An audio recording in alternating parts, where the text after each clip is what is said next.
Thank you, everyone, for joining us here today. Welcome. We'll go ahead and start the panel. My name is Deborah James, and I coordinate the Our World is Not for Sale network, which is a global network of over 250 civil society organizations from over 50 countries, united to advocate for a just, sustainable, and democratic multilateral trading system. We have a very distinguished panel here today focused on the crisis in multilateralism and what are solutions for inclusive and sustainable growth. I'll introduce the panel, and then I will make some introductory remarks, and then you will have the great opportunity to hear from all of them. We had confirmed the presence of Ambassador from South Africa, Xavier Karim, and due to unforeseen circumstances, he unfortunately urgently had to travel home and is not here this week. But we are very glad to welcome Vahini Naidu, who is the Foreign Economic Representative accredited to the South African Permanent Mission here of the WTO in Geneva, and they are the coordinator of the Africa Group, and so speak in a united voice. We will also hear from Prerna Bomzan to my right, who is from the Third World Network, which is one of the premier intellectual centers of economic thought from developing countries, from the TWN in Nepal.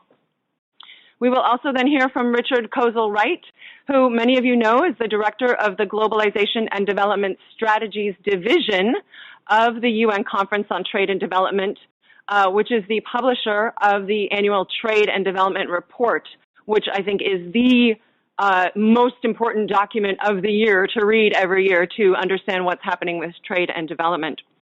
And last but absolutely not least, we will hear from Ravi Kanth, who is an extremely well-known journalist based here in Geneva covering trade and globalization issues for many, many decades with the South-North Development Monitor.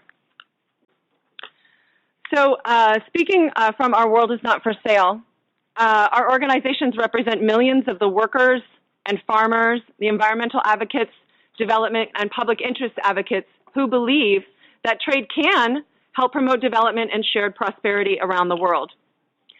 But we also know that it depends on the policy environment in which this trade occurs. And so we have to say that we feel that we are more honest than many people who work in this building in acknowledging that the current set of rules of globalization that has been implemented by the WTO over the last 23 years has utterly failed to promote that shared prosperity. Now, there has been poverty reduction in the world. We all know that. Many world leaders and advocates of the model of globalization embodied in the WTO will give credit to the WTO or to globalization. And by this they mean, as we know, liberalization of tariffs, such as in the GATT, the liberalization including privatization, deregulation, and foreign market presence in services under the General Agreement on Trade and Services, the liberalization of agriculture, in which the US and EU are still allowed to subsidize agricultural products that are exported, while developing countries are restricted from doing so, even if it's necessary to feed their poor populations.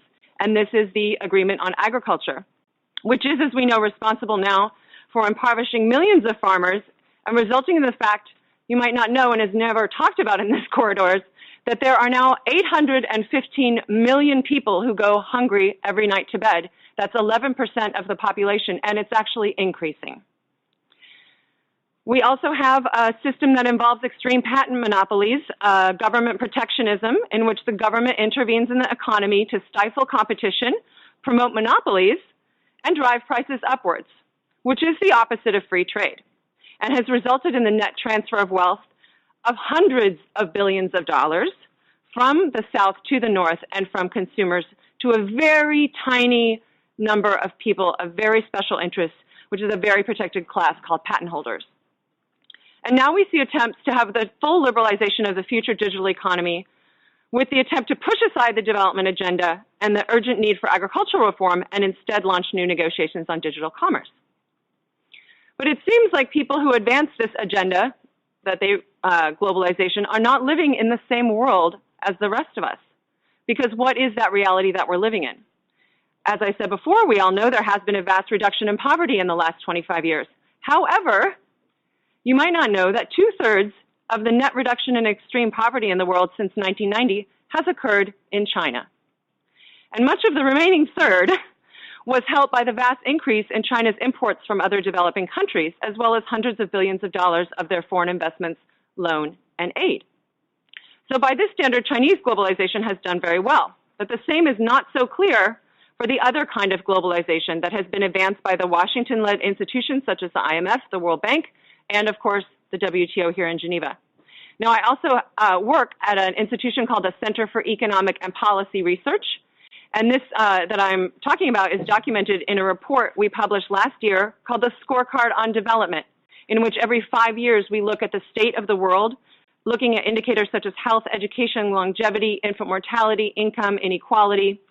And the results, actually, of the Scorecard on Development 1960 to 2016, China and the global economic rebound, are in direct contravention to the very ideological rhetoric of those who credit globalization for the benefits that China's development has brought to the rest of the world. Now, why is that? China has notably one of the few developing countries that decidedly did not follow the neoliberal path since 1980, and it multiplied its per capita income by a factor of 21 since by 2017, becoming one of the largest economies in the world. Because I would ask, which country in the last 10 years has built itself out of poverty by exporting to Europe or the United States, or by implementing TRIPS regulations, or by following the Agreement on Agriculture? There is a sharp contrast between Chinese development policy, which included state control over most investment, the financial system, the central bank, and much of its manufacturing, as well as a gradual transition from a planned economy to a mixed economy, versus the neoliberal reforms in most of the world during the 80s and 90s and consolidated and made the legal regime in the WTO since 1995. Now, this should be an important topic of debate. We should debate what are the sources of poverty reduction in the world, that which is happening and that which is not happening. And now we're seeing the negative impacts of globalization in high-income countries, such as mine from the United States, and this has recent years contributed to political upheaval. But that globalization has been defended as if it were a great boost to billions of people throughout the world. So if we understand that this type of globalization has not benefited the majority of people in developing countries, and we understand that now there's a huge populist revolt because that same globalization model has not benefited the vast majority of people even in the developed countries, but at the same time there's been a huge increase in wealth creation and a huge increase in trade and investment flows, where is all the money going? Well, it turns out that we have the answer in this year's Trade and Development Report. It's going to the top 1% of superstar vampire corporations who are sucking even more wealth out of the vast majority of people around the world in the global north and the global south and everywhere in between. And we would say that this corporate takeover is the predictable result of these firms using their wealth to intervene in the economy, to rewrite the rules through the WTO and also through bilateral and regional trade agreements and through electing austerity-focused national governments. So now we have a crisis in multilateral debates where countries are blaming India and China on one hand, the US is attacking the WTO for the wrong reasons, and many people in this House are shocked that there has been a popular backlash against the entire economic model, which has actually failed them miserably. So again, trade can be good for development, but this particular model of trade rules embodied in the WTO has failed and has impoverished workers and farmers in the developed, developing world and in least developed countries, while exacerbating inequality greatly. And we should note in all of these conversations that over this entire trajectory, this period, Africa is not converging with the incomes of the middle or high income countries. So we are leaving an entire continent behind and sort of going on as if it's okay when 54 countries have maintained in unacceptable levels of decrease in inequality between the rich and the poor countries. So we call for a solution, a transformation of the existing system to prioritize food security, jobs, sustainable development, access to medicines, financial stability, quality accessible public services, technology transfer, the prioritization of climate over trade, and now policies of digital industrialization to foment development instead of digital colonization. That would benefit all of the populations of the world, and governments should be excited to take on these transformations if they want to deliver development and shared prosperity to their people. So with that introductory background, I thank you all again for participating in this session, and I'd like to invite Vahini Naidu to take the floor. Again, she is the Foreign Economic Representative accredited to the South African Permanent Mission of the WTO in Geneva, whose embassy coordinates the Africa Group. Vahini. Thank you, Deborah, and good morning, colleagues. I delivered this brief input on behalf of Ambassador Karim, who is unable to be here today. We all recognize that the WTO is facing its most serious challenges. We have all seen the series of trade measures over 2018 that have undercut basic rules and principles of the WTO, and we confront a growing and unprecedented threat to the dispute settlement mechanism with the impasse in the appellate body selection process. How do we respond? For some, the solution requires that the WTO rulebook be updated to fill in gaps to address what is now ironically characterized as an uneven playing field. The proposals now circulating mainly cover 6 issues aimed at narrowing the scope and application of special and differential treatment, adjusting the principle of consensus decision-making, regularizing plurilateral agreements, tightening rules on industrial subsidies, state-owned enterprises, and IP rights, strengthening rules on transparency and notification, and enhancing the role of the Secretariat in negotiations. Without going into the merits or demerits, it suffices to say that it is already clear that members will be unable to reach an agreement on these proposals. Discussions in the WTO on plurilaterals, consensus decision-making, and special and differential treatment proved divisive in the run-up to MC11, and the fact that there was no subsequent convergence at the ministerial conference itself underscores that the divergences now have a clear political underpinning. It is also clear that if these proposals continue to be pressed, they will elicit counter demands that will gridlock any attempt to forge a balanced negotiating agenda. More than likely, the proposals will degenerate into more divergence, conflict, and deadlock, and the WTO will ratchet up another failure at a time when the organization is already teetering. We need an alternative, more circumspect approach that in the first instance focuses on the one issue that has some traction and a possibility for agreement.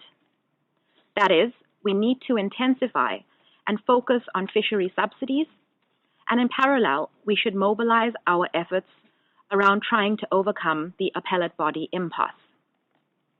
Although the prospects look dim at present, without a solution here, existing WTO principles and rules, as well as all talk of new rules, will soon be redundant. On the question of appellate body reform, while procedural aspects appear more amenable to resolution, the more substantive concerns touch on fundamental differences in conception on dispute settlement, and it is far from clear that the gap between members' views can be bridged. If, however, the idea is to roll back what has been termed overreach by the appellate body, seeking to strengthen existing disciplines or to negotiate new rules would be, to say the least, disingenuous. Beyond this immediate focus on fishery subsidies and the appellate body, we should pay more attention to a thorough and more comprehensive diagnosis of the full range of challenges facing the multilateral trading system. We need an in-depth assessment of the underlying causes of the growing backlash against globalization, trade, and trade agreements from citizens and governments across the world.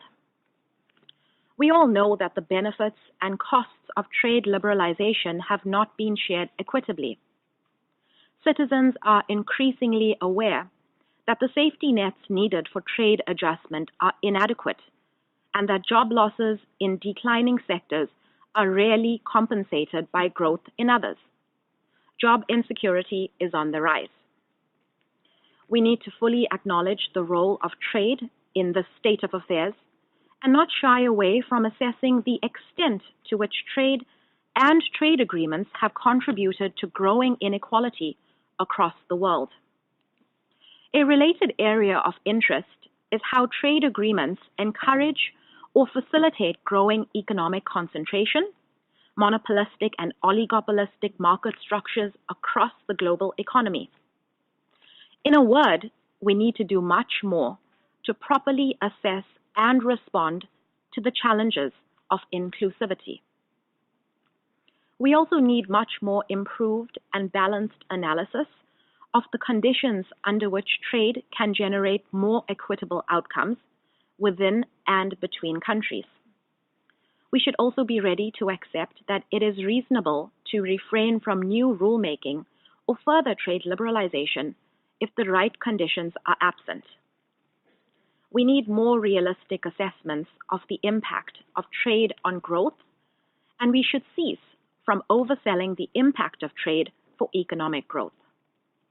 We also need to consider how to address overreach in rulemaking and begin to appreciate the importance and value of difference amongst WTO members and citizens in respect to policy perspectives, policy imperatives, as well as the varied institutional arrangements for economic governance at the national level. Danny Roderick makes the point. There is no good reason for national economic models to converge, and world trade rules need to change to accommodate economic diversity. We all know that many developing countries remain deeply concerned by the imbalances in existing WTO rules that prejudice their trade and development interests. Africa remains the most marginal region in international trade and continues to exhibit excessive dependence on commodity exports and higher value-added imports. A measure of equity in the multilateral trading system will be the extent to which it facilitates Africa's structural transformation and industrialization for sustainable and sustained development. For legitimacy and sustainability, these concerns need to be addressed. In this respect, we can recall the full range of the so-called implementation issues advanced by developing countries that was integral to the negotiating agenda in the Doha Development Round. They include the critical issues of strengthening special and differential treatment provisions, addressing imbalances in the rules on agricultural domestic support, and enhancing food security, amongst others. For Africa, space to pursue industrial policy is paramount, and much more attention needs to be paid to redesigning trade agreements so they no longer constrain industrial development policy. This approach and these ideas are aimed at placing the multilateral trading system and the WTO on a more sustainable, inclusive, and developmental footing. In our view, such an assessment is a necessary prerequisite for a more cooperative, inclusive multilateralism that takes all members' interests and concerns fully into account. Clearly, solutions to the challenges facing the multilateral trading system will not be delivered quickly.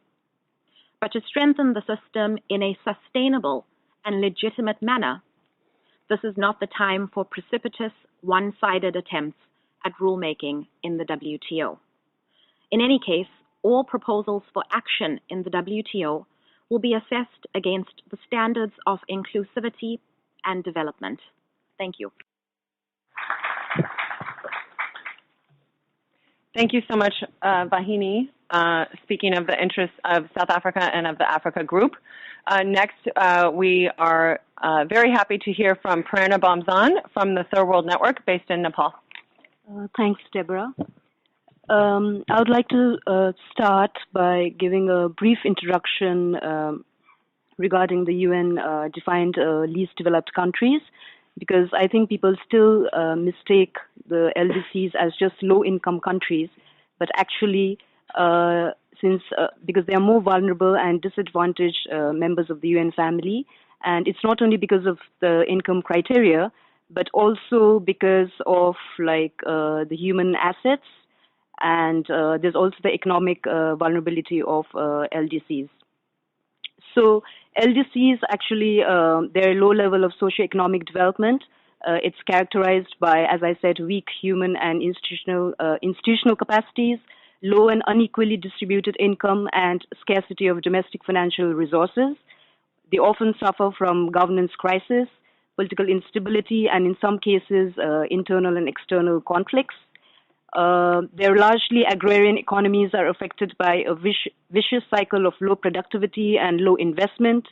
They rely on the export of few primary commodities as major source of export and fiscal earnings, which makes them highly vulnerable to external terms of trade shocks.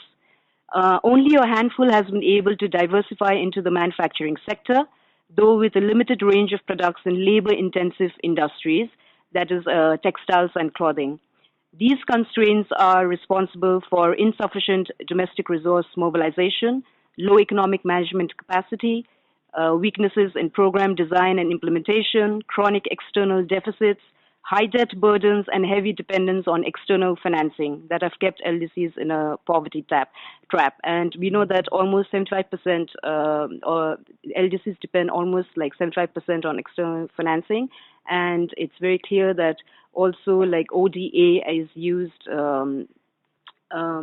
as a tide aid. We know very clear that tide aid is still a problem for LDCs. So according to the UN, as I said, they have the three criteria besides income. There is human assets index as well as economic vulnerability index. And I'd like to focus on the economic vulnerability, which is based on indicators of population size, remoteness of these LDCs. Then there's merchandise export concentration, the share of agriculture, forestry, and fisheries, the share of population in low elevated coastal zones.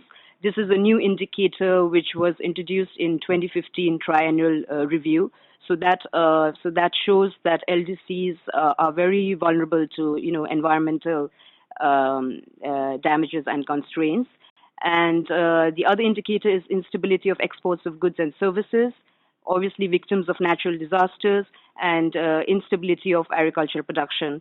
So this category, it was established in 1971 by the UN General Assembly, obviously to draw special attention to these countries for more development attention.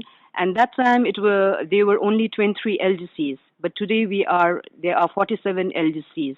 So that clearly shows that there is a major problem in the development paradigm that we are chasing.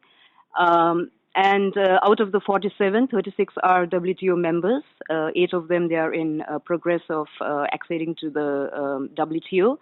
And out of the 47, majority of them, 33, they are in Africa. 13 is in Asia and Pacific, and 1 is in Latin America, that is Haiti. And also among these 47 LDCs, 17 of them, there are landlocked developing countries, LLDCs, and 9 of them are small island development states. So this also shows the environmental and geographical constraints of these countries. So as I said before, the LDCs, it has more than doubled today, and that clearly is, that's clearly a sign of the failing development paradigm. And so I was checking the report of the subcommittee on LDCs of last year, October 2017, and there it says that the LDCs share of world merchandise exports, it remains under 1%,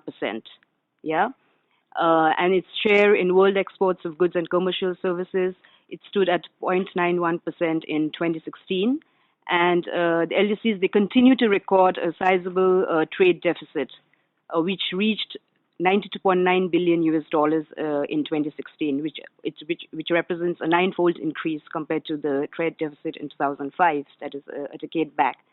And regarding their share in the ICT services, the committee report says that infrastructural constraints, low rates of access to the internet, poor connectivity, as well as lack of technological knowledge hinders the integration of LDCs, especially African LDCs, in world trade and ICT services.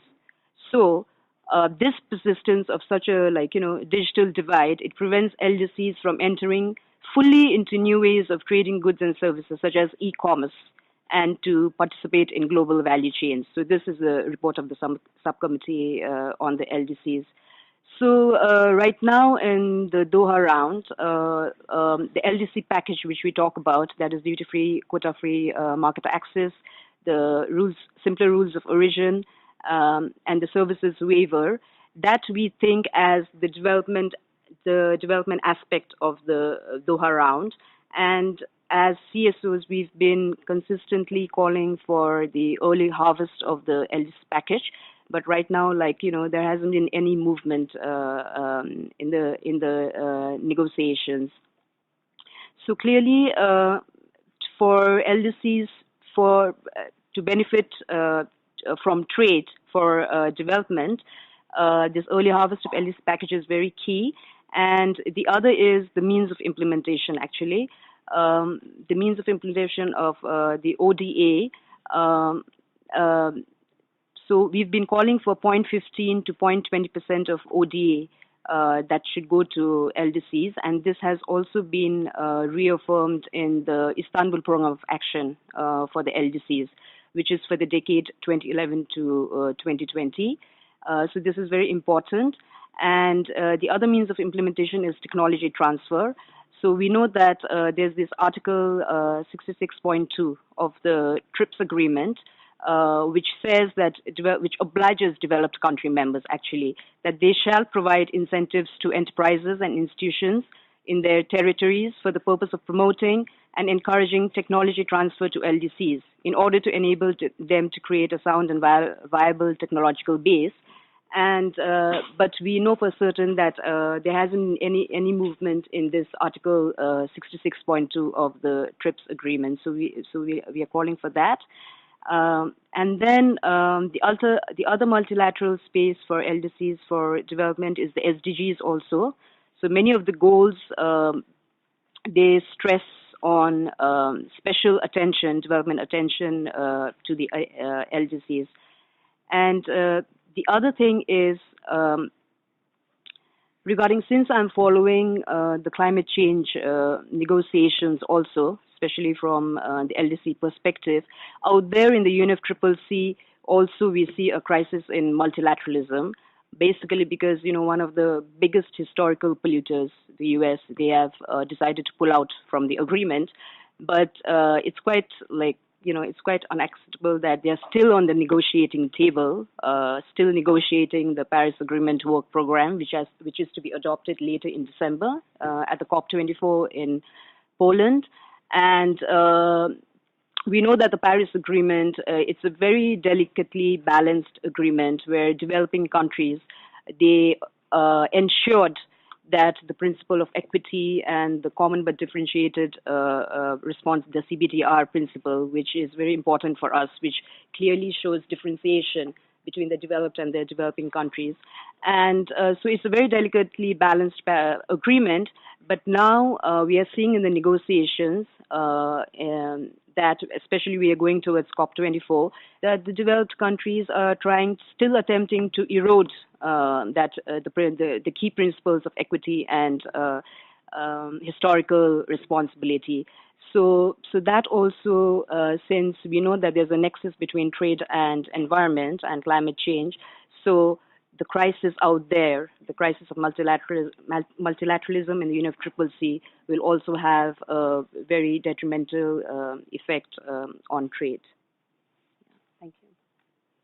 Thank you so much for that, Prerna, bringing the voice of LDCs into the debate. We often hear, a lot about the individual opinions about individual member states from the developed countries, and much less often from the key voices of the LDC trading partners. So we're very glad to have that here today.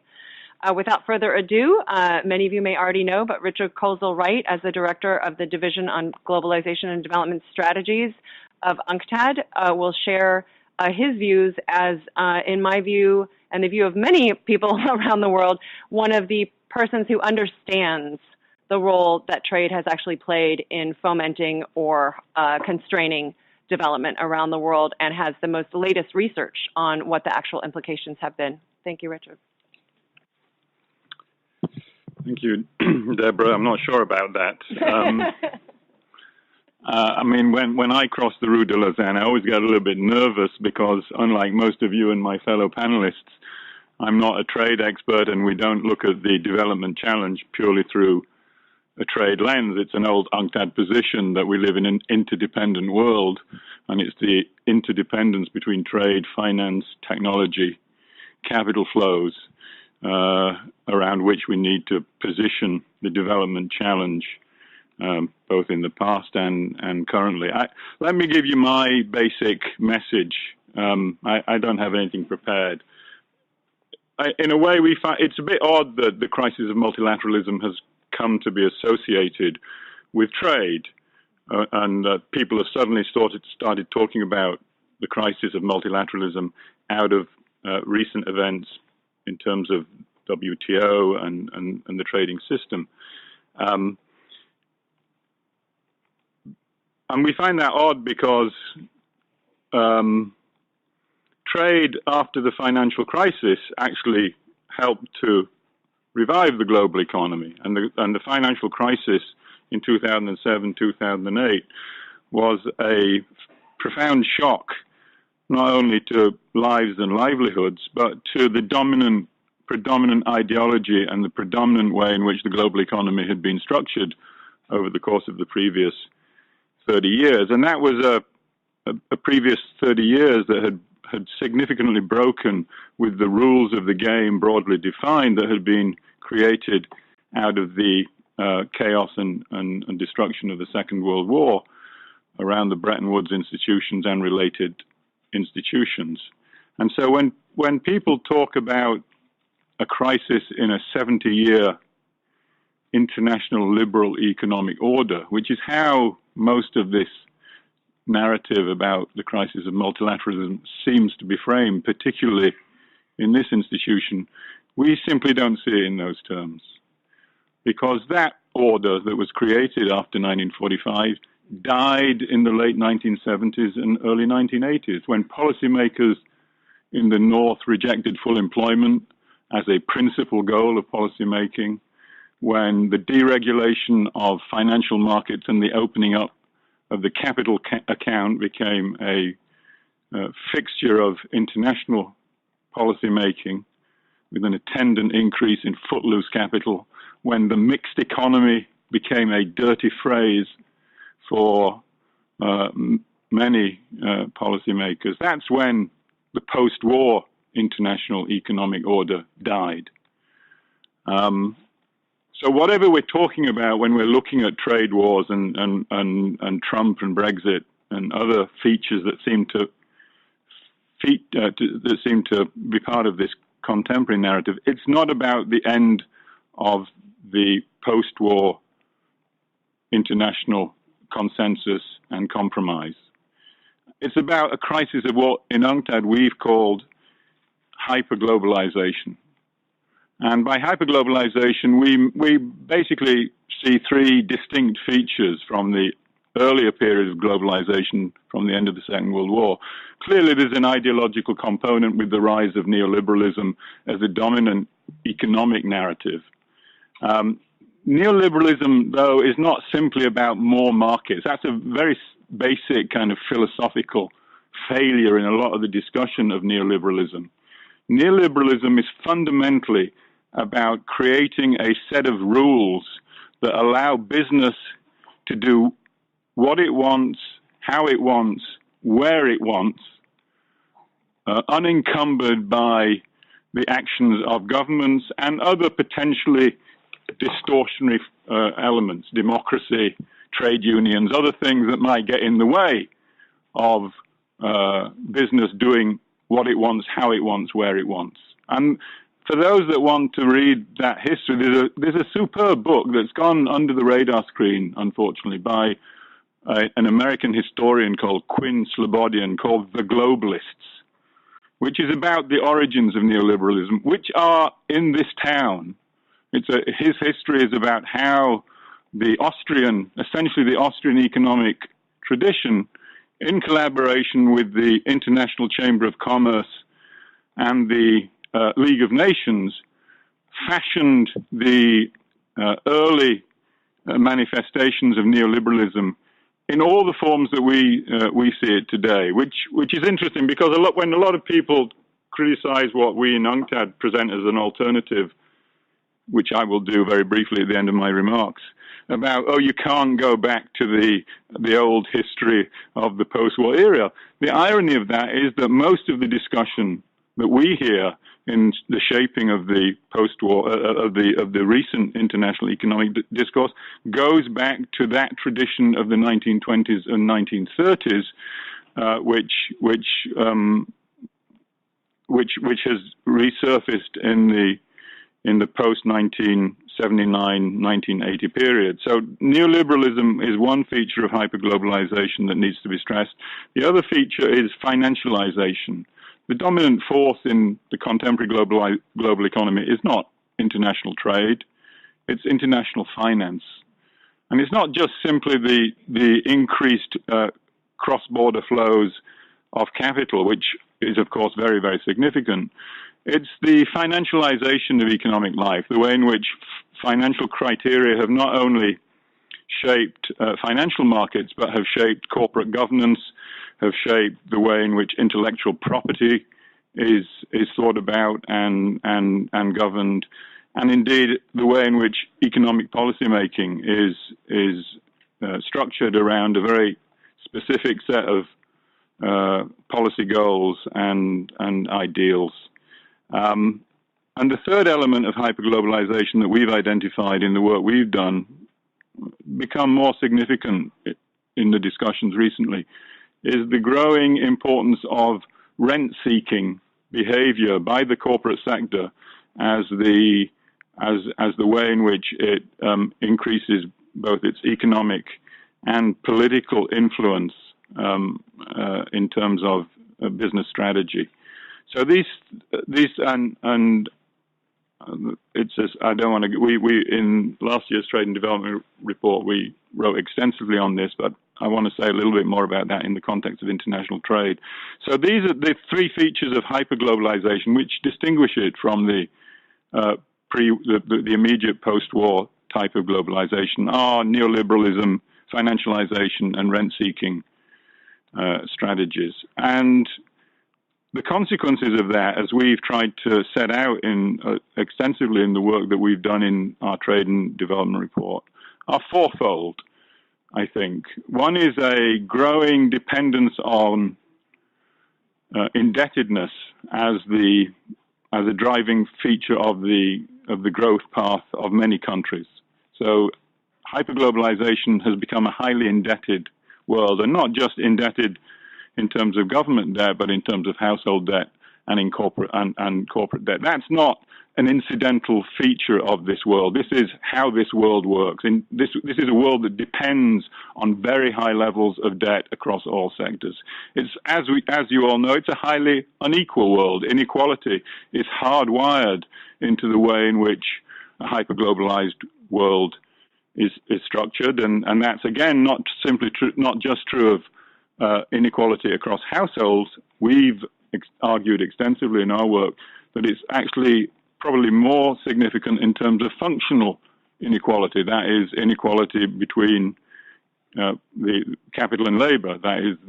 This is a world that has been characterized by significant increases in the share of profits in national income and concomitantly a decline in the share of wages in national income.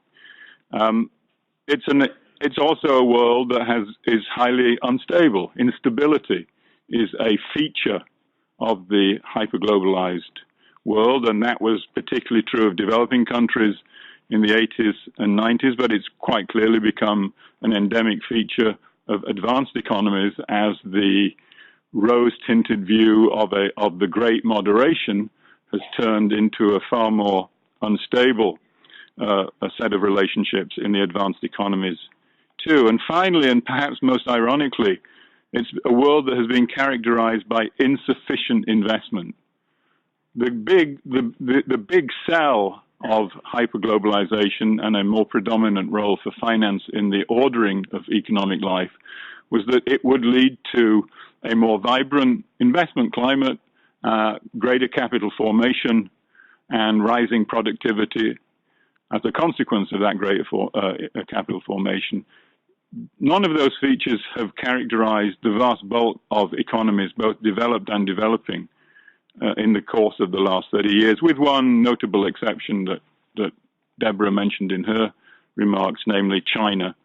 And China has been able to do that in large part because it has not fallen for the rhetoric of financialization. It's been able to control capital flows and capital formation in its own economy. And that's an interesting question about why China was able to do that and whether and how we can how other countries can repeat that kind of successful model moving forward, because as Deborah said, it's one of the few success stories that we've seen in the era of hyper-globalization. So that's from our understanding, these are the features of a hyper-globalized world, which have extended, unfortunately, to not only beyond the workings of domestic economies, but into the workings of the multilateral system too. And that's not surprising, I mean, at least from our point of view, that features that are characteristic of the big players and the big economies in the global economy it's not surprising that those features would spill over into the workings of the international system. And I think it's good at this point because people particularly neoliberals who haven't read him, like to go back to Adam Smith at this point as a kind of father figure of the neoliberal tradition, which he wasn't, of course. And Smith had two very important insights about what we would call a rules-based system. Smith recognized, particularly in the theory of moral sentiments, that a rules-based system didn't just depend on the details of the rules themselves, but the trust that people had in those rules, and whether people trusted both the rules and the execution of those rules. That was a key feature of Smith's understanding of a healthy political economy. And one of the things that we've tracked, particularly since the financial crisis, although there were signs of it before, of course, was the removal of trust from political systems, both at the national level, but I think also at the international level too. At the national level, it's pretty obvious why this has happened. You know, the response to the financial crisis was essentially, how do we save the banks? And we saved the banks both by handing out very large amounts of taxpayers' money, which is how the banking system survived and recovered after the crisis, and then shifting the burden of the consequences of that action onto the vast majority of people through policies of economic austerity.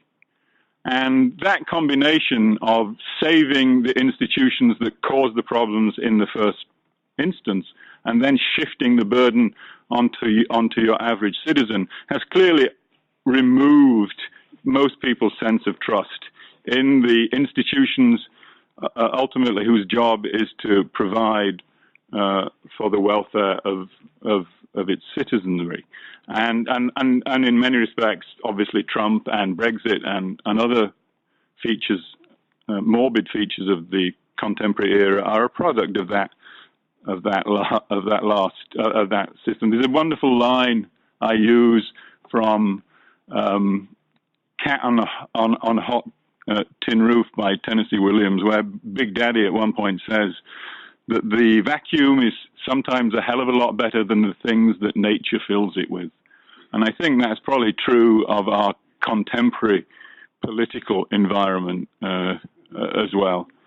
The other feature of the Smith story that I think speaks volumes to the current crisis of multilateralism is that Smith recognized that what he called the wretched spirit of monopoly was another powerful force that tends to undermine people's faith in a rules-based system, because the economic power that is associated with monopolies almost always translates into political power. That is, monopolies tend to reinforce their economic position by trying to capture the political forces that can reinforce that position. What the Chicago economist Luigi Zingales calls the Medici vicious circle, with a reference to 16th century Renaissance Florence, where the Medici family not only captured economic power, but used that to capture the political structures of Florence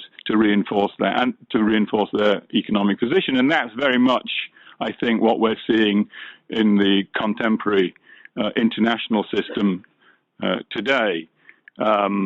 And again, with detrimental consequences, not only in terms of economic outcomes, but in terms of people's commitment to the system. Familiar to UNCTAD.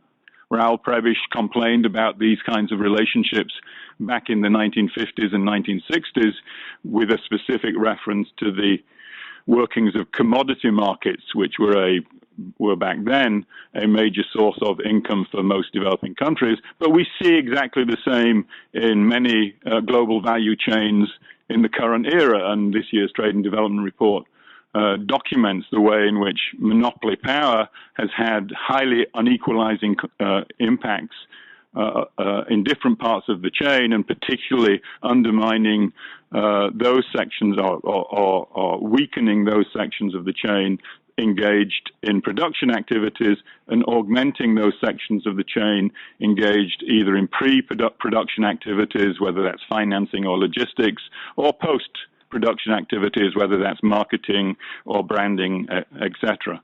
And so the issues that Prebisch talked about back in the 1950s and 60s, we think have been intensified in the era of hyperglobalization, including through the way in which global value chains structure international trade and its opportunities and outcomes. Of course, in that context, and again, a part of the outcome of the shift in ideological thinking towards a more neoliberal mindset, free trade agreements are part of that, have been very much part of that story of rigging the rules of the game in favor of the already powerful economic actors in that game. And again, just to recall another Enlightenment mind other than Smith, Voltaire famously said that the Holy Roman Empire was not holy, it was not Roman, and it certainly wasn't an empire. And I think we can say a similar thing about free trade agreements. They're not about freedom. They're about tying the hands of government.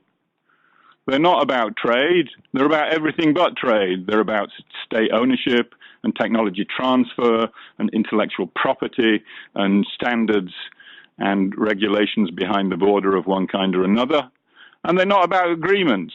I think, as Vahini mentioned, Danny Roderick has written an excellent piece just tracing the way in which lobbying has influenced the outcomes of free trade agreements, and I think many people in this audience are familiar with that kind of process. So that in a sense, where this has left us and why we have a crisis of multilateralism, I think, is that we have a set of rigged rules of the game in which an increasing number of people are losing trust in. And unless we think about rigging those games to create more inclusive and sustainable outcomes and to rebuild trust in those rules, then the crisis of multilateralism will persist. And we in UNCTAD have offered a couple of historical analogies and my remarks here about where we think we might want to go. Last year we talked about the need for a global New Deal with an explicit reference to the political and economic initiatives that began in the United States in the 1930s in response to the Great Depression, but also had a profound influence on the shaping of the post-war rules of the game established in Bretton Woods and Havana in the late 1940s. Four elements essentially, and I won't go into them, make up a global New Deal. It has to be reflationary. Austerity is bad for trade. It's funny that everyone kind of jumps on Trump and his escalation of tariffs as a major threat to trade, whereas in fact in the last 10 years, the biggest hit that trade has taken is from austerity, macroeconomic policies adopted by just about all of the advanced economies. And no one talks about that as a threat to trade, nobody. But it is the single biggest damaging impact on global trade that has happened over the last decade. And Trump's efforts actually pale into insignificance in comparison with the consequences of austerity economics. So you need a reflationary policy to have a healthy trading environment. You need effective regulation, particularly including regulation of corporate rent seeking, but also regulation of footloose finance. If you're going to have a healthy trading system, that was what John Maynard Keynes and Harry Dexter White understood completely in the 1940s. You don't have a healthy trading and a free and open trading system if you have an unruly and unpredictable financial system. That was the origins of Bretton Woods. We got rid of that in the 1970s with detrimental consequences for trade. You need a third element of the Global New Deal is redistribution. Inequality has to be tackled not only at the national and regional levels, we think, but with appropriate policies where applicable at the international level too. And finally, of course, it's a more complicated one, and in the end, even Roosevelt wasn't able to introduce it properly into his own New Deal. But economic rights was the last element of Roosevelt's Global New Deal that never really took off. But introducing the question of rights, governance, representation needs to be, of course, part of any Global New Deal. So we made that case in 2017 about why we need a Global New Deal to rebalance the multilateral system. This year we've opted to recall the importance of the Havana Charter, which you all know, it's the 70th anniversary of the Havana Charter this year, and it was very sad. International bodies, the international community, the great and the good of the international community, like to celebrate things. 50th anniversary, 60th anniversary. We're always having no one talked about the 70th anniversary of the Havana Charter, even though it was, by some way, the most ambitious, and I would argue the best part of the documentation that came out of the Second World War, agreed to by 50-odd countries, most of them developing, but all developed countries involved signed up to it. Eventually, it died with the U.S. Congress essentially rejecting it, and the GATT, which was part of the Havana Charter, survived as the only part of the post-war international trading system. But the International Trading Organization that was identified as key to the establishing a post-war international trading order was a much more ambitious agenda than GATT. And it recognized many of the things that were part of the Global New Deal. It wanted to tie the trading system to healthy labor markets. Full employment, rising wages were part of the agenda in Havana, and there was a strong recognition, again, that you don't have a healthy trading system in a world of unemployment where there is a race to the bottom with wages and labor standards. The two are incompatible. So that's an element that we think needs to become much more prominent in any discussion we have of rewriting multilateralism. Like the New Deal, the Havana Charter recognized a significant role for distribution policies. Controlling errant corporate behavior was a key feature of the Havana Charter. The rigging, particularly of commodity markets, but I think it was a more general concern about restrictive business practices was a feature of the Charter. Industrial policy, industrialization, in the way Vahini talked about, was key to the to the Havana Charter. The signatories, North and South, wanted the South to industrialize rapidly. They wanted more Chinas back in 1945 to 50 than we eventually saw. That was part of the aim of the Havana Charter. There's an interesting comment, I think, by a senator from Kansas or one of the American states who was involved in the negotiations, who said and it's a bit ironic given what's happened subsequently, but he said we would like a city like Shanghai to look like St. Louis.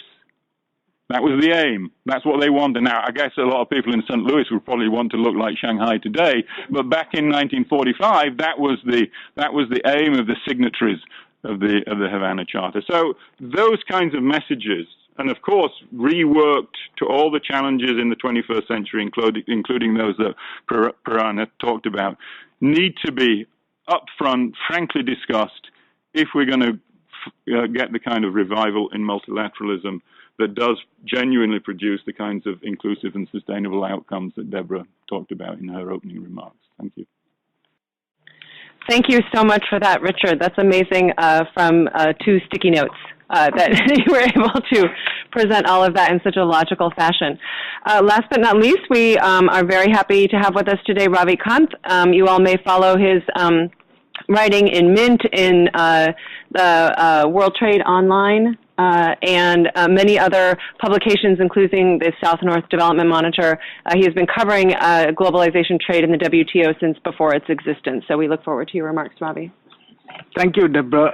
I've started covering not for many decades, but into this city I came in 1998, and for the past 20 years I have been covering every development that has been happening in this organization on a daily basis for several publications. So I'm just going to reflect about the processes that take place here, which you don't hear in these public forum discussions. Some of my comments are going to be harsh, and I would, these comments definitely reflect my coverage. So I'll start off with a small statement, namely just to indicate what this organization is all about. Namely, just a fortnight before the Buenos Aires meeting, there was a little press conference at United Nations Press Center. It was organized by Journalists Association of United Nations. The chief guest, of course, was the Director General of this organization. And at that press conference, a journalist asked him, because by then things were very clear, that at Buenos Aires meeting, there are not going to be any multilateral outcomes. And if anything, given the kind of preparations that the Director General's office was directly making in having these joint statements on issues that have no multilateral approval, but to be announced at Buenos Aires. This was reported by the journalist in several publications that the Director General's office in the month of September 2017 was sort of mobilizing the key players and preparing these joint statements. And here is the Director General who, when he came to power sometime in September 2013, from that period, September to December 2013, he worked tirelessly on an issue called Trade Facilitation Agreement. In fact, this hall used to be filled with the trade facilitation negotiators. Day in and day night, he worked so hard for the next 3 months that on an issue which was not a core issue of the Doha Work Program, this is one of the most controversial issues. In fact, before he became the Director General, he was the Brazil's trade ambassador to the WTO. In one of the Trade Negotiations Committee meeting, he had actually said that the Trade Facilitation Agreement is a market access agreement and that countries like Brazil are not getting any commensurate return for what they are going to agree in trade facilitation.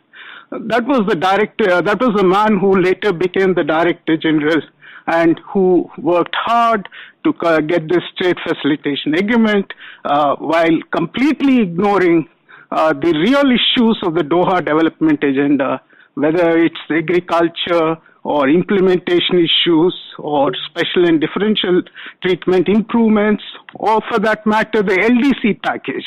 I mean, ultimately, the face of this organization is sort of tested and measured on what it could do to the poorest of the poor countries.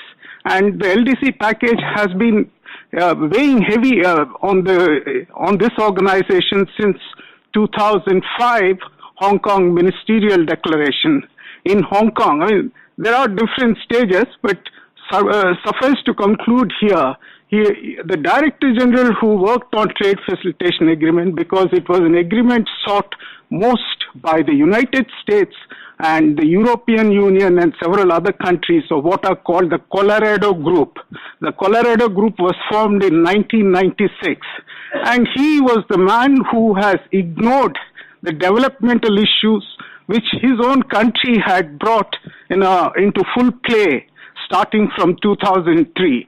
So why I'm saying all this is that this exposes, I mean, the kind of happenings here. This organization, I'm convinced from my writings, from my day-to-day report, it does not work for the developing countries. It does not work for the poorest countries. And if at all it works at the diktats of the big boys. There is sufficient evidence day in and day out about how the processes happen, how the processes result in results. So why I'm saying all this is Richard has raised a point about rules, execution of the rules, trust in rules. Now, I'm going to argue that the lawlessness in this organization, the lawlessness in in the negotiations, the lawlessness in the functioning of the Secretariat, the lawlessness in the dispute settlement mechanism is so vividly reflected in the happenings here. Start with the negotiations, the lawlessness in negotiations.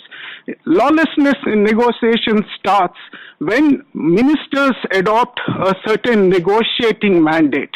And this negotiating mandate very clearly spells out, lays out what all have to be done, and following which a negotiating body is created.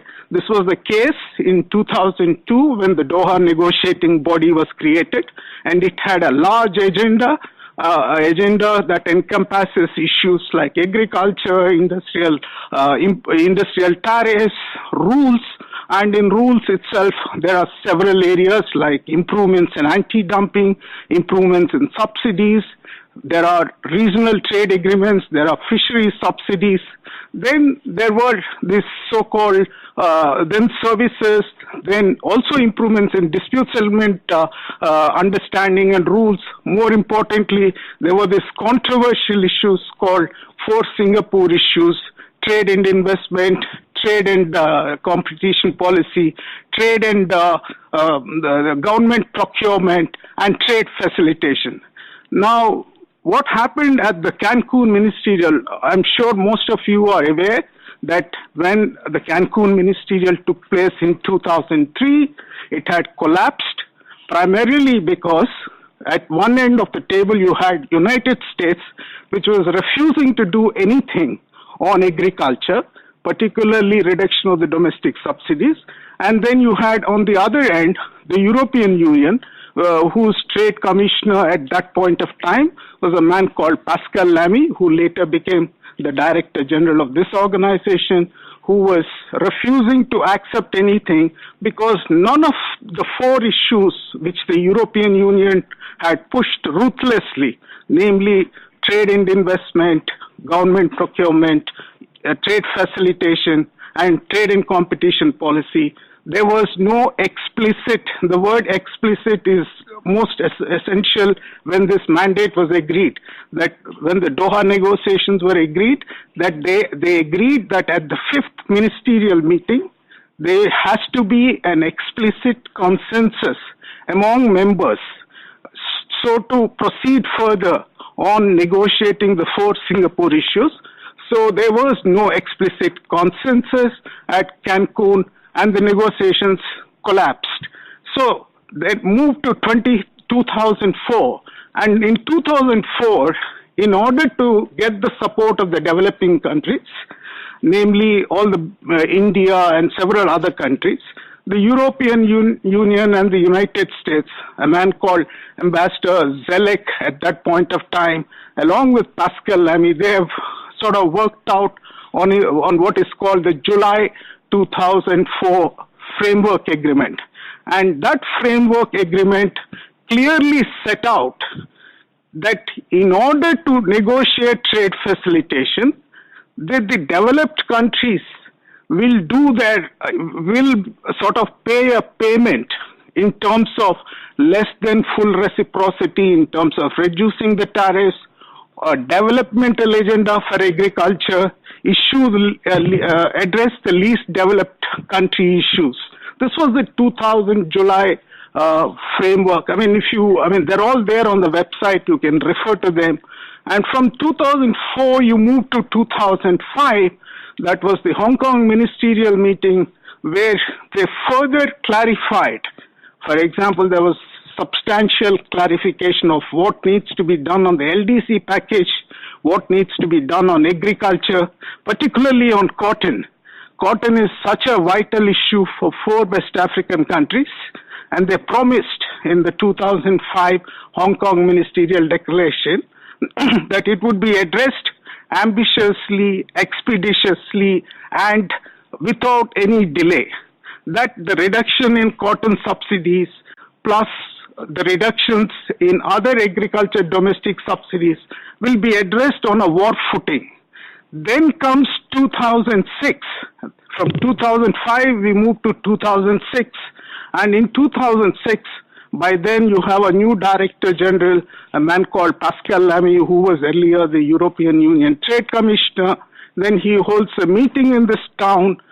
That meeting was the trade chiefs of 5 countries, US, EU, India, Brazil, and Australia. And that meeting again collapsed because the United States was unwilling to address the domestic subsidies issues, which was the central issue of that meeting. So in order to facilitate the United States, which was about to go for November elections in 2006, Pascal Lamy, the Director General, had suspended the negotiations. Now, suspending the negotiations was something unheard of in the negotiations. This is what one sort of chairman of the negotiations at that time, who is respected mostly by the developing countries, his name is Crawford Faulkner. He has coined a term called the Charles I movement of the negotiations. You remember Charles I? The Charles I of the 17th century, when he suspended the British Parliament and ended. So this was the 2006, and then negotiations were suspended all of a sudden by a Director General who wanted to enable the U.S. trade representative at that time called, I'll tell you the name in a minute, Susan Schwab, to face the elections. Of course, in those elections, the Republican Party got routed badly. And then we moved to 2007. Between 2006 and 2007, there was nothing. And in 2007, just to break some kind of ice on what was happening here, there was a meeting of 4 countries in a place called Potsdam in Germany. The Potsdam meeting was between the 4 trade chiefs, that is the US, EU, Brazil, and India.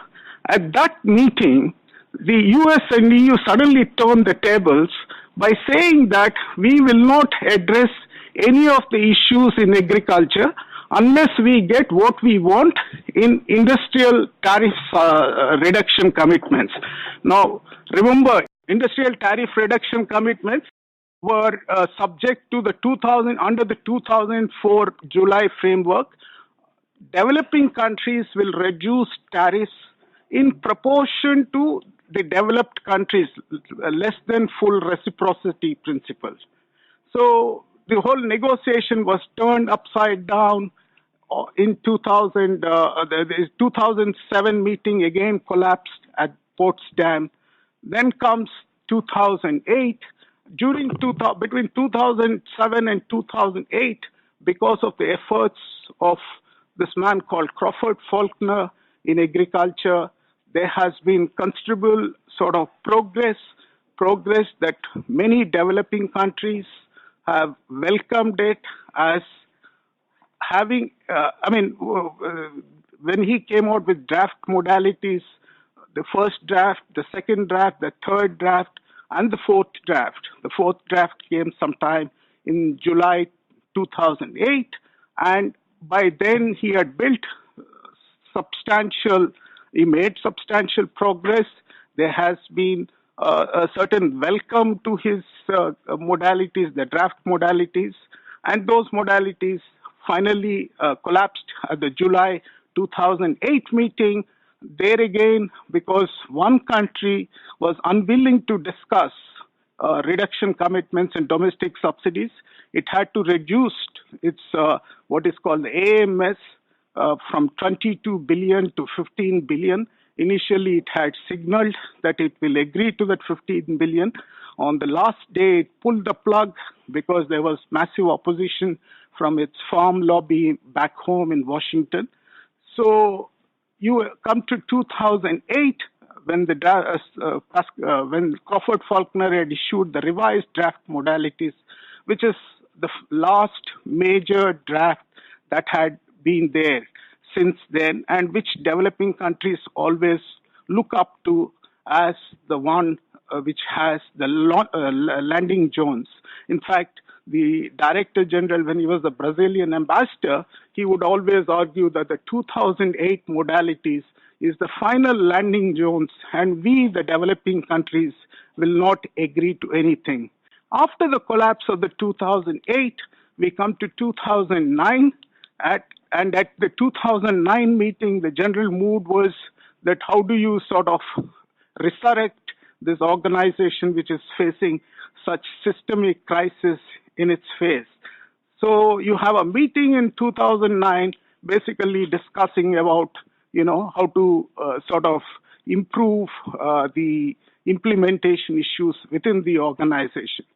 Then comes the 2011, the next meeting in Geneva. At that meeting, I think for the first time, there has been a very manufactured and an engineered change. Namely, that change was that in order to satisfy United States, what the members must do is that they should go by what is called paragraph 47 mechanism. The paragraph 47 says that issues which are ripe for sort of concluding can be concluded, provided they're all part of the final balance, because the Doha agenda has been working on the principle of single undertaking. From 2011 to 2013, which was the Bali ministerial meeting, the 9th ministerial meeting, the exclusive focus of this organization has been just on one issue, which is called the trade facilitation, nothing more. It initially started, the trade facilitation draft text started with some 800 brackets, and by the time Roberto Azevedo came to power in 2013 September, it has come down to some 400 brackets. So he took it as a warlike mission to conclude the trade facilitation agreement at the Bali meeting. Then after the Bali meeting, the big boys said goodbye to the Doha agenda, goodbye to addressing the agriculture issues. So effectively, they have brought an end to the Doha negotiations in 2015, and in 2015, you have what is called the Nairobi Ministerial Declaration, which had set the ground for the plurilateralization of this organization. So all this brings home the point about the lawlessness in the negotiations in terms of negotiating mandates being set aside just to sort of satisfy and achieve the goals of few countries at the expense of the majority of the countries. So we have a situation today that most of the issues of the Doha agenda are not addressed, and they are unlikely to be addressed. And while these people, the main proponents and protagonists for the so-called plurilateral issues proceed on a war footing to sort of make other members that they have no other alternative but to join these issues. Now, I come back to the other issue of lawlessness in the organization's functioning. This organization thrives on the principle of transparency and openness and notifications. For the past 1 month, there has been a lot of meetings on this budget committee. In that budget committee, one issue which is very important has been that on an issue called investment facilitation. Now, in May 2017, investment facilitation was blocked at this hall, the General Council, and following which there has been no mandate for it. But in the month of November, the Director General signs an agreement with one country to get $8 million to promote technical workshops on investment facilitation. After that, it became a controversial issue because he had no mandate, there was no formal approval. So when members started asking about sharing this document which he had signed, it has been refused. And until to date, over the last 2-3 months, this document, the Director General and his office have said that they cannot share. That speaks volumes about the transparency issues that are now being raised with a lot of importance. Now, dispute settlement, everybody knows that the fundamental existential issue right now staring in the face of this organization is the end of the appellate body. That appellate body on 1st of October has been reduced to 3 members. Come December 2019, it's virtually disappears. Not virtually, 2 members goes and then there'll be only 1 member. So effectively, it will be dysfunctional. It's already become dysfunctional. It's burdened with lots of disputes. Now, everybody in this town knows that this is an issue which needs to be addressed immediately. But now people are talking of 23, 30 issues, running away from the most important issue at this point of time to issues which are absolutely irrelevant. Because there are, if you actually want to argue, improve subsidies and other things, then you could have done it in the Doha agenda itself, which you have almost buried it. So here is, as Richard very rightly said, that if you erode the trust in the rules that you have created, if you erode the trust in the execution of the rules, there is a lawlessness which is all pervasive, which needs to be addressed regardless of any new issues, and any new issues which are only limited to a set of countries, not for the majority of countries. Thank you. Thank you so much, Ravi. So we just have a few minutes, and I already see people coming in, I assume, for the next session. So we want to wrap up. I think in conclusion, we can say that given the incredible history sketched out to us by Richard, that the crisis in the multilateral system was actually born quite a few decades ago. And what we are seeing now is a predictable and actually predicted, I think UNCTAD predicted it many years ago, that there would be a backlash against this particular perverse, corporate-centered, financialized form of globalization in the rich countries, as well as the lack of progress and stability and development in the global south. And I think if we want to think about having a global trading system that actually functions, but more importantly, functions to be able for countries to use trade for their own development and prosperity, we're going to have to take a pretty hard look. It's not just a matter of getting another person on the appellate board. It's not just a matter of giving in to Trump in whatever he demands, which is some of the comments I heard in this room yesterday.